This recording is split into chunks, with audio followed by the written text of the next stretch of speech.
Je suis Yves Lambotte, je suis le CIO de l'IPG, Institut de pathologie de génétique.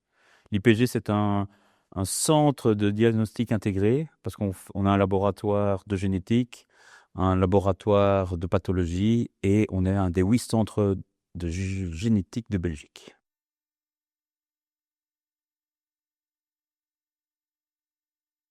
Pour moi, c'est enrichissant parce que c'est des échanges. Alors, c'est des échanges avec nos pairs. Donc, moi, je rencontre plein de CIO, d'architectes, des CMIO, des directeurs généraux. Souvent, Wellincare met en des sujets d'actualité, des sujets sur lesquels, auxquels on devrait s'intéresser ou auxquels on s'intéresse déjà. Donc, c'est beaucoup de retours d'expérience, de la théorie. Enfin, c'est un mix de tout ça. Donc, c'est vraiment très intéressant.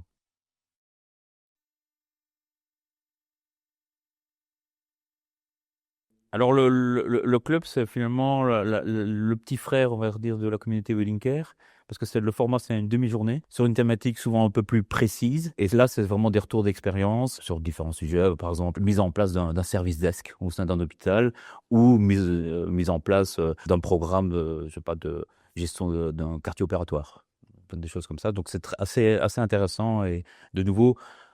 Même formule, networking, retour d'expérience, échange pendant le séminaire, mais évidemment, alors il y a un petit repas souvent, et donc avec les pairs, on peut dire, tiens, et toi, dans ce cas-là, qu'est-ce que tu ferais donc c'est vraiment très intéressant.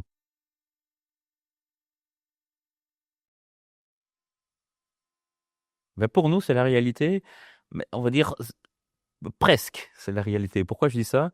Parce que l'IPG, en fait, on s'est associé avec la région Wallonne et on fait le programme Tremplin IA. Et donc, on est en train de créer un prototype avec une petite structure spécialisée dans l'IA pour automatiser l'entrée finalement du processus chez nous. Concrètement, ça veut dire nous, on reçoit 300 000 analyses par an des différents hôpitaux. Donc, on reçoit le pot avec aujourd'hui la demande papier. Et donc, chez nous, il y a une armée de secrétaires qui recopient les données papier dans nos systèmes. Et donc, le but, c'est de sortir les données de cette demande papier et les mettre directement dans nos systèmes. Alors, ça a l'air simple. On se dit, mais il suffit de scanner la demande. Oui, sauf que c'est rempli par des secrétaires, des médecins, c'est pas bien rempli, pas toujours dans les bonnes cases, etc. Donc on espère que ça va permettre d'augmenter notre efficacité et l'efficience du personnel.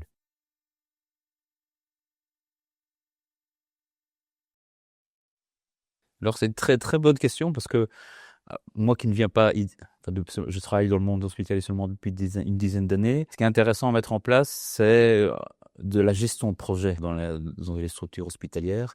Parce que sinon, avant, tout le monde s'occupe de tout, c'est le mode des héros, on va mettre en production quelque chose, c'est à l'arrache, etc.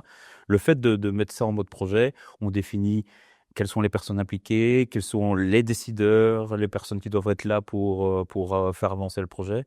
Et donc, ça structure pas mal. Et ça aide pas mal. Ça, franchement, ça donne un rythme, justement, il y a des comités de pilotage. Et dans ce comité de pilotage, chez nous, on a une cellule qui gère le changement.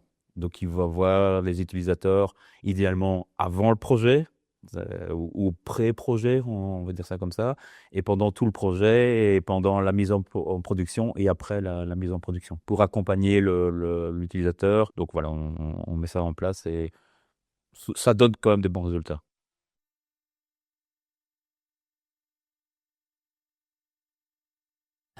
Oui, on a fait un pré-symposium, tout à fait, sur le même thème. Donc, on a eu des orateurs d'aujourd'hui. Et c'était aussi pas mal parce que d'un côté, évidemment, on avait l'information des orateurs, mais de l'autre côté, ça a suscité des débats en interne. Pendant, évidemment, le pré-symposium, parce qu'il y a eu pas mal de questions dans l'auditoire, mais également, après, moi j'ai discuté avec beaucoup des membres du personnel de l'IPG, mais que ce soit des experts scientifiques, des responsables de service, des médecins généticiens, ça ouvre l'esprit. Donc ils disent, ah ouais, et ils se rendent compte que ça bouge beaucoup autour de nous, et donc il faut vraiment s'y intéresser. Donc c'est un bon boost mental, on va dire.